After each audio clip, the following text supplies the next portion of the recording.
अस्सलाम वालेकुम फ्रेंड्स, मैं हूं मोहसिन रफ़ा और आप लोग देख रहे हैं 24/7 टीचर्स ऑनलाइन। दोस्तों, हमने पिछली क्लास के अंदर जो है बात की थी कैपिटल रैशनिंग के ऊपर और मैंने आपको बताया था कि हम फाइनेंशियल मैनेजमेंट के अंदर कैपिटल रैशनिंग क्यों यूज़ करते हैं और कैपिटल रैशनिंग यूज़ करते हुए हमें कौन से प्रॉब्लम्स आ सकते हैं और कैपिटल रैशनिंग का हम इस्तेमाल कैसे करते हैं या उसकी कैलकुलेशन कैसे करते हैं।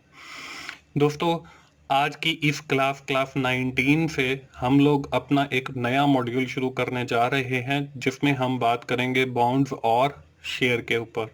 और आज की हमारी जो क्लास 19 है वो स्पेसिफिकली है बॉन्ड्स के ऊपर। और आज की क्लास में हम लोग देखेंगे कि बॉन्ड्स होते क्या हैं, बॉन्ड्स कैसे इशू किए जाते हैं, बॉन्ड्स किन लोगों को इशू किए जाते हैं, बॉन्ड इशू करने का मकसद क्या होता है, बॉन्ड्स वैल्यूएशन क्या होती है, बॉन्ड्स की डिफरेंट अकसाम कौन सी हैं और काफ़ी सारे जो बॉन्ड से रिलेटेड टॉपिक हैं उनके ऊपर बात शुरू करेंगे।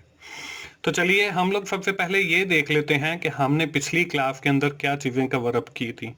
दोस्तों, पिछली क्लास के अंदर हम लोगों ने बात की थी कैपिटल रेशनिंग के ऊपर और मैंने आपको with the help of an example आपको बताया था कि हम कैसे कैपिटल रेशनिंग का इस्तेमाल करके डिफरेंट प्रोजेक्ट्स में से अपने प्रोजेक्ट को सिलेक्ट करते हैं। उसमें हमने 4 प्रोजेक्ट्स देखे और फिर डिफरेंट ऑप्शंस बनाकर हमने जो ऑप्शन बी थी उसको सेलेक्ट किया था। और at the end of our previous lecture मैंने आपको ये भी बताया था कि when we are using the capital rationing we have face some problems. हमें कुछ मसाइल हो सकते हैं। उन मसाइल्स के अंदर हमने कोई 3 मसाइल्स को देखा था जिसमें हमने कैश फ्लो देखा था, जिसमें हमने प्रोजेक्ट की टाइमिंग को देखा था और हमने प्रोजेक्ट की लाइफ को देखा था। और मैंने आपको यह भी बताया था कि when we are using the capital rationing you have consider these problems. आप इन प्रॉब्लम्स को जरूर कंसीडर करेंगे। अगर वो आपको अकर होती हैं तो आप उन पे काबू कैसे पाएंगे। दोस्तों, यहाँ तक तो थी हमारी पिछली क्लास। आज की क्लास में जो है हम लोग बात करने वाले हैं अपनी जो हमने एक नया मॉड्यूल शुरू किया है जिसको हमने बॉन्ड्स एंड शेयर्स का नाम दिया है। उसमें हम लोग आज स्पेसिफिकली बॉन्ड्स के ऊपर बात करने वाले हैं। उसके साथ ही हम लोग देखेंगे कि बॉन्ड्स की कितनी अकसाम है और शेयर्स की कितनी अकसाम है। उसके साथ साथ हम लोग 3 और टॉपिक्स को भी देखेंगे जिसमें हमारे पास मेच्योरिटी है, फेस वैल्यू है एंड कूपन इंटरेस्ट रेट है। और हम ये देखेंगे कि मेच्योरिटी से क्या मुराद है और फेस वैल्यू से क्या मुराद है और कूपन इंटरेस्ट रेट से क्या मुराद है। यही आज हमारी क्लास के टॉपिक हैं। तो चलिए हम लोग अपनी क्लास का बाकायदा आगाज करते हैं और देखते हैं सबसे पहले कि बॉन्ड्स क्या होते हैं। Bond represent date. बॉन्ड कर्जे को जाहिर करते हैं। That is issued from borrower to pay the predetermine interest to the lender हो और बॉन्ड होल्डर। और इसके ऊपर आपको एक प्री डिटरमिन जो पहले से तयशुदा है वो इंटरेस्ट दिया जाता है अगर आपके पास वो बॉन्ड है। दोस्तों, मैं बताता चलूं कि जब कोई भी कंपनी वजूद में आती है तो उसको कैपिटल की जरूरत होती है, उसको फंड्स की जरूरत होती है ताकि वो उससे बिजनेस शुरू कर सके। तो उस वक्त जो उनके पास अपना जाती सरमाया होता है वो इन्वेस्ट करने के साथ साथ उन्हें और भी फंड्स की और भी कैपिटल की जरूरत होती है। In this situation they have issued bond जो लेंडर से बोरोवर की तरफ जाता है, बोरोवर से लेंडर की तरफ जाता है। जब बॉन्ड वो वापस लेते हैं तो उस सूरत में हमारा जो बॉन्ड है वो लेंडर से बोरोवर की तरफ जाएगा और जब वो बॉन्ड इशू करते हैं तो वो बोरोवर से लेंडर की तरफ जाएगा। और उन बॉन्ड्स को इशू करने का मकसद ये होता है कि वो बहुत ज्यादा फंड या कैपिटल रेज करके एक प्रोजेक्ट या एक बिजनेस शुरू कर सकें और फिर वो एक प्री डिटरमिन्ड रेट के ऊपर उन लैंडर्स को या उन बॉन्ड होल्डर को इंटरेस्ट पे करते रहते हैं। तो हम कह सकते हैं कि bond is a piece of paper that is used to raise the capital और रिप्रेजेंट द डेट जो कैपिटल रेज करने के लिए इस्तेमाल किया जाता है या रिप्रेजेंट करता है डेट को, कर्जे को, कि आपने वो वापस लेना है और उसके अगेंस्ट अदायगी करनी है। दोस्तों, हमारे पास जो दो सबसे ज्यादा अहम बॉन्ड की अकसाम है वो एक डिबेंचर है और एक मॉर्टेज बॉन्ड है। दोस्तों, इसमें जो डिबेंचर हैं वो अनसिक्योर नो एसेट बैंकिंग है कि जब डिबेंचर इशू किए जाते हैं तो वो अनसिक्योर होते हैं, मतलब अगर कंपनी का दिवालिया निकल जाता है या कंपनी खत्म हो जाती है तो जो बॉन्ड होल्डर होते हैं उनको कुछ नहीं मिलता। उसके बाद जो मॉर्टेज बॉन्ड है वो आपके सिक्योर बाय रियल प्रॉपर्टी कि अगर कंपनी खत्म होती है या किसी सूरत में वो छोड़ जाती है या उसका दिवालिया निकल जाता है तो उस कंपनी के सारे एसेट्स फरोख्त करके जो बॉन्ड होल्डर्स होते हैं उनको वो पैसा रिटर्न किया जाता है। दोस्तों, इन दो अकसाम के अलावा बॉन्ड्स की और भी अकसाम हैं और आज की ही इसी क्लास के अंदर हम लोग उन पे भी बात करेंगे। लेकिन सबसे पहले हम ये देख लेते हैं कि बॉन्ड्स के मेन जो फीचर्स होते हैं वो क्या होते हैं। दोस्तों, किसी भी बॉन्ड के तीन मेन फीचर्स होते हैं जिसमें आपके पास मेच्योरिटी या लाइफ है, second one is face value या जिसको हम पार वैल्यू भी कहते हैं वो है, और लास्ट में हमारे पास कूपन इंटरेस्ट रेट है। अब मेच्योरिटी क्या है? मेच्योरिटी ऑफ लाइफ और duration is the date at which the issued bond is expire. इससे मुराद वो डेट है या वो तारीख है जिसके ऊपर बॉन्ड खत्म हो जाता है या ऐसी तारीख है जिसके ऊपर बॉन्ड को खत्म तस्वुर समझा जाता है।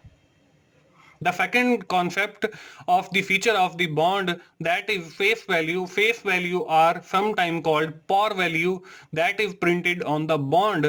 जैसे हम कह सकते हैं कि हमारे पास 10 रुपए का नोट है और उसके ऊपर वो 10 रुपए लिखे हुए हैं, तो this writing of 10 rupees is called face value और पार वैल्यू ऑफ दैट रुपी, कि वो उसकी फेस वैल्यू है 10 या पार वैल्यू है ऑफ दैट रुपी। इसी तरह जब बॉन्ड इशू किए जाते हैं तो उनके ऊपर भी कोई वैल्यू लिखी जाती है, जैसे हमारे नोट के ऊपर कोई वैल्यू लिखी जाती है, तो this value is known as face value और पार वैल्यू। इससे मुराद वो वैल्यू है जो बॉन्ड के ऊपर तहरीर की जाती है और फिर वो जो वैल्यू उस बॉन्ड के ऊपर तहरीर होती है उसी वैल्यू की बेस पर वो बॉन्ड फरोख्त किया जाता है। The last feature of the bond is coupon interest rate. अब कूपन इंटरेस्ट रेट क्या है? Coupon interest rate is the rate that is paid to the bond holder, जो बॉन्ड होल्डर को दिया जाता है और ये पहले से डिटरमिन होता है, प्री डिटरमिन जिसे हम कहते हैं। इससे मुराद वो रेट है जो बॉन्ड होल्डर को दिया जाता है जब वो बॉन्ड खरीदते हैं तो उनके ऊपर जो उनको प्रॉफिट की सूरत में दिया जाता है, this is called coupon interest rate. तो दोस्तों, किसी भी बॉन्ड के लिए ये तीन खसूसियात का होना जरूरी है कि एक तो उसकी मैच्योरिटी हो, उसकी ड्यूरेशन उसके ऊपर हमें बताई गई हो कि कितने ड्यूरेशन का बॉन्ड है, दूसरा उसकी वैल्यू हमें बताई गई हो कि वो 100 रुपीज का है, 1000 रुपीज का है, ये कितनी पार वैल्यू का है। उसके साथ हमें यह भी पता हो कि इसके ऊपर कूपन इंटरेस्ट रेट कितना है, कितना हमें इंटरेस्ट रेट मिलेगा if we are purchasing that bond, अगर हम उस कंपनी का बॉन्ड परचेज करते हैं तो। दोस्तों, ये तो बात हो गई बॉन्ड के फीचर्स की। जैसा कि मैंने आपको बताया कि बॉन्ड्स की और भी कई अकसाम हैं, वो भी हम लगे हाथों देख लेते हैं। तो उसमें हमारे पास तीन और जो अकसाम है उसमें हमारे पास फ्लोटिंग बॉन्ड है, यूरो बॉन्ड है और जीरो बॉन्ड है। अब फ्लोटिंग बॉन्ड क्या है?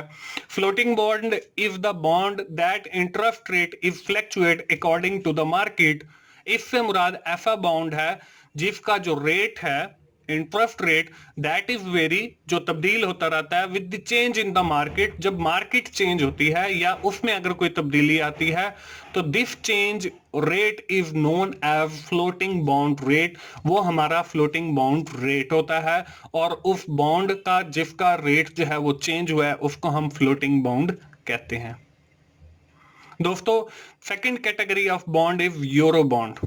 Euro bonds are those bond which is issued by foreign countries. इससे मुराद ऐसे बॉन्ड हैं जो गैर ममालिक इशू करते हैं। और last category of bond is zero bond, या इसको हम जीरो कूपन बॉन्ड भी कहते हैं। दोस्तों जीरो बॉन्ड से मुराद ऐसे बॉन्ड्स हैं जिनके ऊपर no regular interest rate is paid, कि उनके ऊपर कोई रेगुलर इंटरेस्ट पेड नहीं होता। जैसे हमारे पास एक हमने शुरू में बताया कि प्री डिटरमिन रेट होता है, वो इनके ऊपर नहीं दिया जाता। इससे मुराद ऐसे बॉन्ड्स हैं जिन पर कोई रेगुलर इंटरेस्ट रेट नहीं दिया जाता।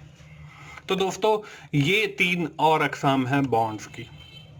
मुझे उम्मीद है कि आपको बॉन्ड्स का टॉपिक क्लियर हो गया होगा। दोस्तों अब हम आगे अपने टॉपिक को बढ़ाते हैं और अब हम बात करते हैं शेयर्स की, और शेयर्स को हम कई दफा स्टॉक भी कहते हैं। अब शेयर्स से क्या मुराद है? शेयर्स और stock are piece of paper, are certificate that represent the ownership in business. कि शेयर या स्टॉक से मुराद एक ऐसा कागज का टुकड़ा है या ऐसा सर्टिफिकेट है जो किसी भी कंपनी के अंदर आपकी मलकियत को, ऑनरशिप को जाहिर करता है। दोस्तों ये शेयर या स्टॉक भी फंड रेज करने के लिए इशू किए जाते हैं। And the most common type of share is common share and preferred share. अब कॉमन शेयर में और प्रिफर्ड शेयर में फर्क क्या है? दोस्तों preferred share holder receive pre डिटर्मिंग और फिक्स्ड डिविडेंड के। अब अगर हम बात करते हैं बॉन्ड्स की तो उसमें हमें डिविडेंड नहीं बल्कि एक इंटरेस्ट रेट दिया जाता है। And when we are talking about the shares और स्टॉक, इट मींस कि we are talking about the pre determining fixed dividend. Preferred share के ऊपर आपको वो दिया जाता है। अगर हम बात करते हैं कॉमन शेयर की, common share receive a dividend on the companies net income. जितनी कंपनी की इनकम होगी उतना ही उनको डिविडेंड दिया जाएगा। अगर एक साल कंपनी की इनकम नहीं है तो उनको कोई डिविडेंड नहीं दिया जाएगा। Then the second feature of the share is common share have voting right to elect the board of director. के जो लोग कॉमन शेयर रखते हैं उनके पास वोट का हक होता है, वोट की पावर होती है, जिसके जरिए वो कंपनी का बोर्ड ऑफ डायरेक्टर मुंतखब करते हैं। इसी तरह जिन लोगों के पास प्रेफर्ड शेयर होते हैं, prefer share have no voting rights to elect the board of director. उनके पास कोई पावर नहीं होती, कोई वोट नहीं होता अपने बोर्ड ऑफ डायरेक्टर को चुनने के लिए। दोस्तों ये थी हमारी क्लास आज की, जो हमने एक नया मॉड्यूल शुरू किया अपना बॉन्ड्स का और शेयर्स का। इसमें हमने बात की बॉन्ड्स के ऊपर, उसमें हमने डिफरेंट बॉन्ड्स के फीचर्स देखे। उसके साथ ही मैंने आप लोगों को बॉन्ड्स की जो और इकसाम है उनके ऊपर बात की, और आखिर में हम लोगों ने शेयर्स के ऊपर बात की। दोस्तों हमारी क्लास यहीं पर ख़त्म नहीं हो जाती, बल्कि बॉन्ड्स के ऊपर हमारी क्लासेस अभी आइंदा आने तक कुछ जारी रहेंगी। उसमें हम बॉन्ड्स या शेयर्स के हवाले से कुछ और चीज़ें भी देखेंगे और उनको समझने की कोशिश करेंगे। दोस्तों अगर आपको मेरी वीडियोस अच्छी लग रही हैं तो उन्हें लाइक कीजिए, अपने दोस्तों से शेयर कीजिए और कमेंट कीजिए। दोस्तों अगर आपने मेरा चैनल अभी तक सब्सक्राइब नहीं किया है तो जल्दी से मेरा चैनल सब्सक्राइब कीजिए और साथ बेल के आइकॉन पर भी क्लिक कीजिए, ताकि मेरी हर आने वाली वीडियो आप लोगों तक पहुंच सके और आप उससे सीख सकें। दोस्तों अगली क्लास तक के लिए मोहसिन भाई को इजाज़त दीजिए। अल्लाह हाफिज़।